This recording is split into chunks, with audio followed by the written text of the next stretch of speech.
Hi, magandang araw sa iyo. Ako nga pala si Arman Sidro, isang online entrepreneur at author ng Pinoy Business Online Solution. And sa video na to, ituturo ko sa iyo isang feature ni Facebook na magagamit mo sa pagpo-prospect. Okay? So, isang bagay na pwede mong gawin is to reach out your target market or to reach out yung mga tamang tao para sa business mo. And para magawa yon, okay, there are two kinds of strategy na pwede mong gawin. Free strategy and paid strategy. Alam naman natin yung paid strategy is yung paggamit ng ads. Okay? Pero kung halimbawa wala kang masyadong budget, okay, and kailangan mong maghanap ng mga prospect, isang way na po pwede mong gawin is gamitin yung free strategy. And in this video, tuturo ko sa iyo isang free strategy na magagamit mo para maghanap ng prospect. Okay? Kung makikita mo dito, may search bar sa taas. Okay? Usually, ginagamit yung search bar is to find your friends, Facebook friends, para i-add mo or just tingnan lang yung profile nila. Okay? Pero hindi mo alam na po pwede nitong gamitin paghanap ng mga prospect mo. Okay? So, halimbawa, kung nasa niche ka ng health and wellness at gusto mong hanapin yung mga taong mahilig sa health and wellness, ita-type mo lang dito. Yan. Halimbawa, health and wellness.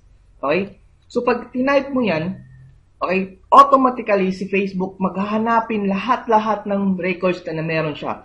Meron siyang people, photos, videos, shops, pages, places, groups, apps, and events. Okay? So, kung gusto mong hanapin yung mga tamang tao para sa business mo, pupuntahan mo lang yung people. Okay? I-click mo lang yan at automatically, hahanapin ni Facebook yung mga tamang tao para sa business mo. Yung mga taong mahilig sa health and wellness. Okay? So, alam natin, yung mga tamang tao is kailangan mahilig doon. Okay? Mahilig sa product and services na ino-offer natin. So, makikita mo dito, may mga pangalan yan, ng mga taong mahilig sa health and wellness. Okay, so, kung i-add mo sila, okay, so possible, ma-reach out mo na yung target market mo. Okay, yung mga prospect mo, okay? You will just add them sa yung Facebook account para maging audience mo, para makita nila yung offer mo, okay, your product and services na ino-offer mo.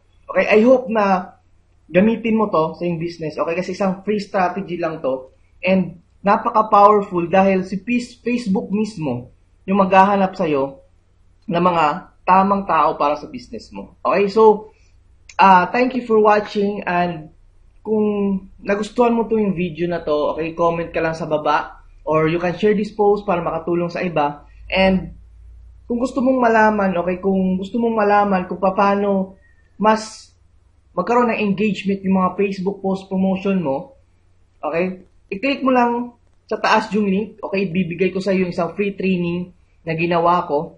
And I hope na mag-enjoy ka at marami kang matutunan about sa mga tips na ibibigay ko sa iyo sa training na yon. Okay, so thank you for watching this Armans once again. And see you on my next video.